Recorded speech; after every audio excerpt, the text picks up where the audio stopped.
ஜோதிடம் ஓர் ஆய்வு. கோபுரம் டிவி.com நேயர்களுக்கு வணக்கம். இன்றைக்கி நம்ம பேச போகிற விஷயம் நிறைய பேருக்கு ஐயப்பாடு இருக்கிற ஒரு விஷயத்தை நம்ம பேச போகிறோம்.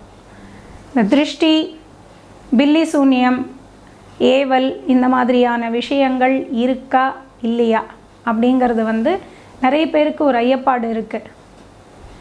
கண்டிப்பாக இதெல்லாம் இருக்குது அப்படிங்கிறது உண்மை. பயப்படணுமா, இதுக்கான வழி என்ன அப்படிங்கிறது தான் நம்மளுக்கு முக்கியமான விஷயமே தவிர, இருக்குது அப்படிங்கிறது ஒரு தீர்மானமான ஒரு விஷயம். திருஷ்டி கண்டிப்பாக இருக்குது. இந்த ஏவல், பில்லி சூனியம் அப்படிங்கிற விஷயமும் இருக்குது. முதல்ல நீங்கள் தெரிஞ்சுக்க வேண்டியது, ஒருத்தர் பில்லி சூனியம் அப்படிங்கிறது நம்ம யாரோ ஒரு நபர்கிட்ட போய் ஒரு தாந்திரிக் அதை நம்மளுக்கு கண்டிப்பாக பண்ணி கொடுக்கணும் அப்படி இருந்தால் தான் அப்படிங்கிறது இல்லை. அதை ஃபஸ்ட்டு நீங்கள் தெரிஞ்சுக்கோங்க.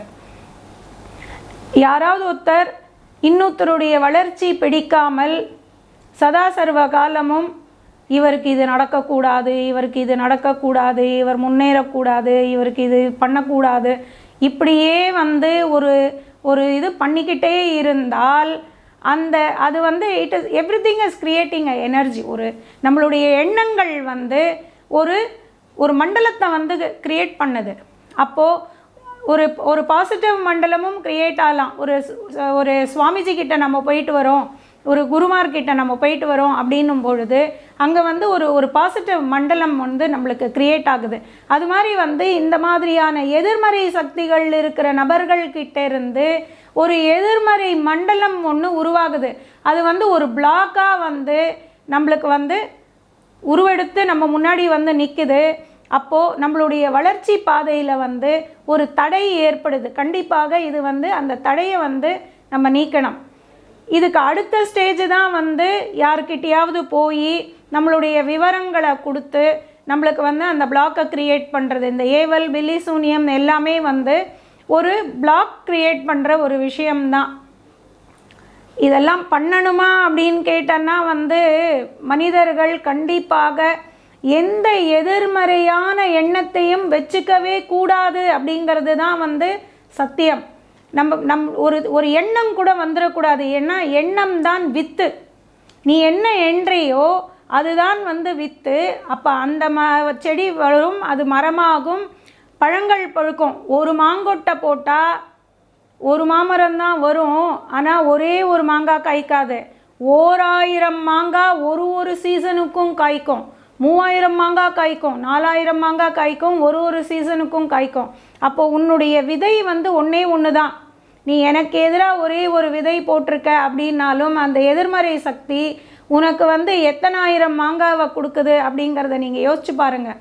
என்ன அளவில் கூட நம்ம யாருக்கும் எந்த தீங்கும் நினைக்கக்கூடாது அப்படிங்கிறது முதல்ல வேணும்.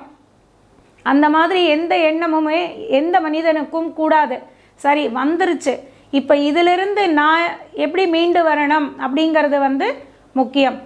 இப்போ இவங்களுக்காக நம்ம ஏதாவது எதிராக நினைக்கணுமா அப்படின்னு கேட்டால், தயவு செஞ்சு அந்த எண்ண அளவில் கூட அது நம்மளுக்கு வந்துட வேண்டாம். நம்மளுக்கு அது வேண்டாத விஷயம். உங்களுக்கு என்ன நல்லது வரணும், உங்களால் முடிஞ்ச அளவுக்கு மக்களுக்கு, மீதி பேருக்கு என்ன நன்மை நடக்கணும் அப்படிங்கிறத நீங்கள் மனசில் வச்சுக்கோங்க. நம்மளுக்காக நம்ம ப்ரேயர் பண்ணுறதை விட மற்றவங்களுக்காக நம்ம பண்ணும் பொழுது அதுக்கு பலன் அதிகமாக இருக்குது. அதனால தான் கூட்டு பிரார்த்தனைகள் நடத்துறது. கூட்டு பிரார்த்தனைகள் நடத்தும் போது கூட நான் என்ன சொல்லுவேன் அப்படின்னா, எனக்கு என்ன பிரச்சனைன்னு நான் உங்ககிட்ட சொல்கிறேன், நீ எனக்காக வேண்ட. உன் பிரச்சனை என்னன்னு என்கிட்ட சொல்லு, நான் உனக்காக வேண்டுறேன். ஏன்னா நான் எனக்காக வேண்டதை விட நான் மீதி பேருக்காக வேண்டும் பொழுது அதிக பலன் வருது. அப்போது நம்ம மற்றவங்களுக்காக முடிஞ்சால் நல்லது நினைங்க, நல்லதை பண்ணுங்க. மற்றவங்களுக்கு நல்லது பண்ணுற எண்ணம் இல்லையா, பரவாயில்ல. ஆனால் கெடுதலாக ஒரு எண்ணம் கூட நம்ம மனதில் வந்துடவே வேண்டாம். ஏன்னா நீங்கள் என்ன விதை போடுறீங்களோ அது பன்மடங்காக உங்களுக்கு சேரும் அப்படிங்கிறது. சரி, இப்போ இதிலிருந்து நம்ம எப்படி வெளியில் வரணும்? திருஷ்டி, பில்லி சூனியம் இந்த மாதிரியான விஷயங்கள்லேருந்து நம்ம எப்படி வெளியில் வரணும் அப்படிங்கிறத நம்ம தெரிஞ்சுக்கலாம்.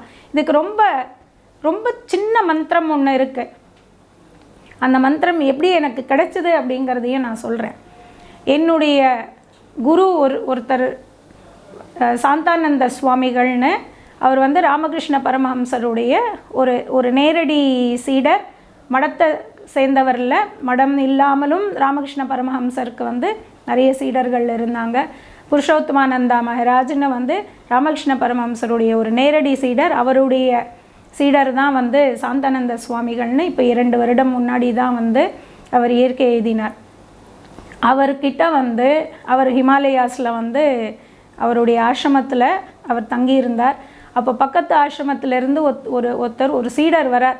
என்னுடைய குரு வந்து முடங்கி போயிருக்கார், அவர் வந்து எழுந்திரிச்சு நடக்கக்கூட முடியாத ஒரு சூழ்நிலையில் இருக்கார், யாரோ அவருக்கு ஏதோ செஞ்சிட்டாங்க, அதனால் வந்து அவரால் நடக்க முடியல, சாப்பிட முடியல, ரொம்ப க்ஷீணமாக இருக்கார், ரொம்ப மெலிஞ்சு போயிருக்கார், அவரால் வந்து இப்படியே போனால் அவர் உயிரோடு இருப்பாரான்ற பயம் வருது. சுவாமி நீங்கள் தான் அவரை எப்படியாவது காப்பாற்றணும்னு வந்து என்னுடைய குரு சாந்தானந்த சுவாமிகள்கிட்ட அவர் கேட்டிருக்கார். இவருக்கு வந்து அம்பாள் பிரத்யக்ஷம். இவர் வந்து தினமும் காலையில் வந்து அவர் அம்பாள் கிட்ட பேசிகிட்டு இருக்கிறத வந்து நிறைய பேர் வந்து வெளியிலிருந்து கேட்டிருக்காங்க. என்ன பேசுகிறாருன்னு கேட்காதே ஒழிய இவர் பேசிக்கிட்டு இருக்காருன்றது தெரியும்.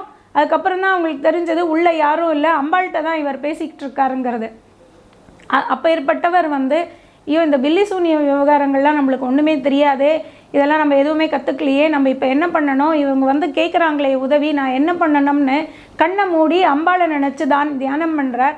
அப்போ வந்து அம்பாள் அவருக்கு வந்து ஓம் பரமந்திர விபேதின்யை நமக லலிதா சஹஸ்ரநாமத்திலிருந்து ஒரு லைன், அதை வந்து அந்த அம்பாள் ஞாபகப்படுத்துகிறா இவருக்கு. இதில் எல்லாமே போயிடுமே, நீ எதுக்கு கவலைப்படுறேங்கிற மாதிரி. அவர் உடனே இந்த மந்திரத்தை வந்து அந்த சீடர்கிட்ட கொடுத்து, நீங்கள் வந்து எத்தனை பேர் இருக்கீங்களோ எல்லாருமே இந்த மந்திரத்தை வந்து ஒரு சங்கல்பம் பண்ணிண்டு, குருவுக்கு வந்து இந்த பலன் போய் சேரணும், அவருக்கு இருக்கிற பில்லி சூன்யம் இது இந்த மாதிரியான எதிர்மறை சக்தி என்ன இருக்கோ அது எல்லாமே விலகணும், அவர் நல்ல முறையில் வந்து தேறி வரணும் அப்படின்றத வந்து சங்கல்பம் பண்ணிண்டு நீங்கள் இந்த மந்திரத்தை சொல்லுங்கள் அப்படின்னு வந்து சொல்லி அதை கொடுக்குறார். அவர் அந்த சீடரோ அதை எடுத்துன்னு போய் ஒரு 10 நாள் எல்லாரும் படிச்சுட்டு இருக்கும்போதே அந்த குரு வந்து இதிலிருந்து வெளியில் வந்து நடமாட ஆரம்பித்து சாப்பிட ஆரம்பித்து முகம் தெளிஞ்சு நல்ல இதில் வந்து வரார். அப்போ அந்த சீடர் திரும்பி வந்து சாந்தானந்த சுவாமிகள்கிட்ட வந்து சொல்கிறார், சுவாமி நீங்கள் கொடுத்தது வந்து மகா பெரிய மந்திரம், எங்கள் சுவாமிஜி இப்போ எழுந்துட்டார், அவர் நல்லபடியாக நடமாடின்னு இருக்கார், நல்லா சாப்பிட்றார் அப்படின்னு. அந்த சுவாமிஜி கொடுத்து தான் இந்த மந்திரத்தை நான் உங்களுக்கு கொடுக்குறேன். ஓம் பரமந்திர விபேதின்யை நமக அப்படிங்கிறது தான் மந்திரம். ரொம்ப சின்ன மந்திரம். நான் வரிசையாக உங்களுக்கு வந்து ஒவ்வொரு இதுலேயும் நான் சொல்லிக்கிட்டு இருக்க விஷயம் என்ன அப்படின்னா, ஏதாவது பெருசாக அப்படின்னா தான் ஒத்துக்கிறீங்க, சின்ன விஷயங்களை நீங்கள் ஒத்துக்கிறதே இல்லை அப்படிங்கிறது. சின்ன விஷயத்தை ஒத்துக்குங்க. யாருக்காவது சூன்யம் இருக்குது அப்படின்னு நினைக்கிறீங்களா, அந்த ஃபோட்டோவை கையில் வச்சுக்கோங்க, மூடிக்குங்க.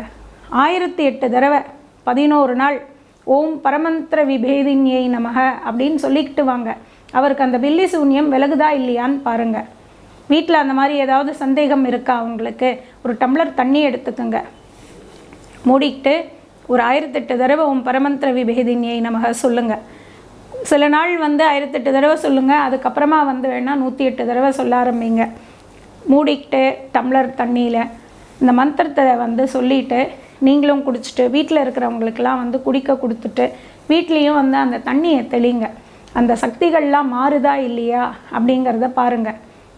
1008 தடவை 11 நாள் இந்த மந்திரத்தை சொல்லுங்க அப்படின்னு சொன்ன உடனேவே ஒரு சோம்பேறித்தனம் வந்துடுது. உடனே அடுத்த ஸ்டேட்மெண்ட் என்னவா இருக்கும் அப்படின்னா, இதுக்கு எவ்வளோ காசு செலவானாலும் பரவாயில்ல, நீங்களே பண்ணிடுறீங்களா, எதுக்கு வந்து நீங்கள் எனக்கு காசு கொடுக்கணும், எதுக்கு வந்து நான் பண்ணணும், இதை 1008 தடவை அந்த சின்ன மந்திரம் சொல்லறதுக்கு எவ்வளோ நேரம் ஆகும்னு நினைக்கிறீங்க? 20 நிமிஷம் 25 நிமிஷம் ஆகுமா? ஓம் பரமந்திர விபேதின்யை நமகன்னு 1008 தடவை சொல்கிறதுக்கு எவ்வளோ நேரம் ஆகும்? சரி 40 நிமிஷம்தான் ஆகட்டுமே. அதை வந்து சொல்லணும். ஏன்னா என்னுடைய பிரச்சனை அந்த இன்டென்சிட்டி எனக்கு தானே இருக்கும். எனக்கு ஒரு பிரச்சனை தீரணுங்கிறத என்னை விட நீங்கள் ஜாஸ்தி நினைக்க முடியுமா? லதாக்கு இந்த பிரச்சனை தீரணுங்கிறது உங்களுக்கு ஜாஸ்தி இருக்கணுமா? எனக்கு என் பிரச்சனை தீரணும் அப்படிங்கிற எண்ணம் ஜாஸ்தியாக இருக்குமா அப்படிங்கிறத நீங்களே யோசிச்சு பாருங்கள். உங்களுடைய பிரச்சனை, உங்கள் வயிற்று வலிக்கு நீங்கள் தானே மருந்து சாப்பிட்ணும். உங்கள் வயிற்று வலிக்கு நான் மருந்து சாப்பிட்லாமா? எது மற்றவங்க பண்ணி கொடுக்கணும், எது நீங்கள் பண்ணணும்ன்றது இருக்குது. சர்ஜரியா, நான் ஹார்ட் சர்ஜனாக இருந்தால் கூட என் ஹார்ட் சர்ஜரி நான் பண்ணிக்க முடியாது, வேறு யாராவது தான் பண்ணணும். ஸோ அந்த லெவலுக்கு ஏதாவது போயிருக்கு, நம்ம பண்ண முடியாது, மீதி பேர் தான் பண்ணியாகணும் அப்படின்னா அது சரியான விஷயம். ஆனால் ஓம் பரமந்திர விபேதின்யை நமகன்னு ஒரு 1008 தடவை சொல்கிறதுல என்ன கஷ்டம் இருக்குது? எந்த நேரம் வேணாலும் சொல்லுங்கள். இன்னொரு ஒரு பெரிய தடை என்ன அப்படின்னு கேட்டால், இப்படி இருந்தால் தான் சொல்லணும், அப்படி இருந்தால் தான் சொல்லணும், இவங்களுக்கு சுத்தமாக இருக்கணும், அப்படி இருக்கணும். இந்த சுத்தத்துக்கு அர்த்தம் எனக்கு இன்னி வரையில் புரிஞ்சது கிடையாது. சுத்தம்னா என்ன? மனசு சுத்தம் தானே. உடல் சுத்தத்தை பற்றி யார் கேட்டா? மனசால் ஆண்டவனை நினைன்னு தானே சொல்கிறோம். அப்போ என்னுடைய ஃபிசிக்கல் பாடிக்கும் ஆண்டவனுக்கும் என்ன சம்பந்தம் இருக்குது? என்னுடைய ஆன்மாக்கும் அவருக்கும் தானே சம்பந்தம் இருக்குது. இதில் சுத்தமாக இருக்கணும், நான்வெஜ் சாப்பிடக்கூடாது, இது பண்ண எத்தனையோ தடைகளை வச்சுக்கிட்டு கேள்வி மேலே கேள்வி கேட்டுக்கிட்டு நம்ம அதை பண்ணாமையே விடுறோமே ஒழிய, நாம் உன்னை நினச்சி நான் இதை சொல்கிறேன், எனக்கு இந்த பிரச்சனை சால்வ் ஆகிடும் அப்படிங்கிற ஒரு எண்ணத்தோடு அதையே நம்மளால் செஞ்சு முடிக்க முடியல அப்படிங்கிறது எனக்கு தெரியல. ஆரம்பிங்க. நீங்கள் இது எல்லாத்துக்குமே இன்னொருத்தர் பண்ணணும் அப்படிங்கிறது இல்லை. உங்களுக்கு வைத்த வழி நீங்கள் பண்ணுங்கள். உங்களுடைய எண்ணம் தான் முக்கியம். நான் எனக்காக நான் வேண்டும் போது அந்த இன்டென்சிட்டி வேறு. அதனால் கண்டிப்பாக எனக்கு இந்த பிரச்சனை தீர்ந்துடணும், எனக்கு இந்த பிரச்சனை தீர்ந்துடணுங்கிற எண்ணத்தோடு அந்த மந்திரத்தை நான் சாண்ட் பண்ணும்பொழுது அதுக்கு பலன் அதிகம். அதுக்கு உடனடியான நிவர்த்தியும் கிடைக்குது. ஏன்னா நான் இது வரைக்கும் பார்த்ததில் 10-11 நாளைக்கு மேலே அதுக்கான சக்தி இருந்ததே கிடையாது. அந்த எதிர்மறைக்கான சக்தி 10-11 நாளைக்கு மேலே இருக்கிறதே கிடையாது. அது காணாமல் போயிடுது. அதனால் ரொம்ப சின்ன மந்திரம், திருஷ்டியானாலும் சரி, இல்லை இந்த மாதிரியான பில்லி சூனியம் ஏவல் மாதிரியான விஷயங்களாக இருந்தாலும் சரி, இந்த ஒரு மந்திரம் உங்களுக்கு போதும். தாராளமாக இதை பண்ணுங்கள். 99 கேஸு ஓம் பரமந்திர விபேதின்யை நமகல முடிஞ்சு போயிடும். இந்த மந்திரம் பண்ணுங்கள், கண்டிப்பாக நல்லது நடக்கும்.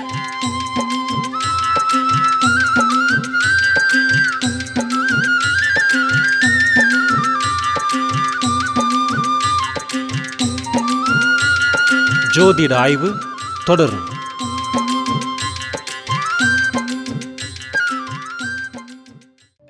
எங்கள் நிகழ்ச்சிகளை பற்றிய குறிப்புகள் உங்களை வந்தடைய யூடியூபில் சிவப்பு நிற சப்ஸ்கிரைப் பட்டனை பிரஸ் செய்யுங்கள். மேலும் எங்கள் நிகழ்ச்சிகள் பற்றிய உங்கள் கருத்துக்களை யூடியூபில் பதிவு செய்யுங்கள். எங்கள் நிகழ்ச்சிகள் உங்களுக்கு பிடித்திருந்தால் லைக் செய்யுங்கள். மேலும் உங்களுக்கு பிடித்த மாணவர்களுக்கு ஷேர் செய்யுங்கள்.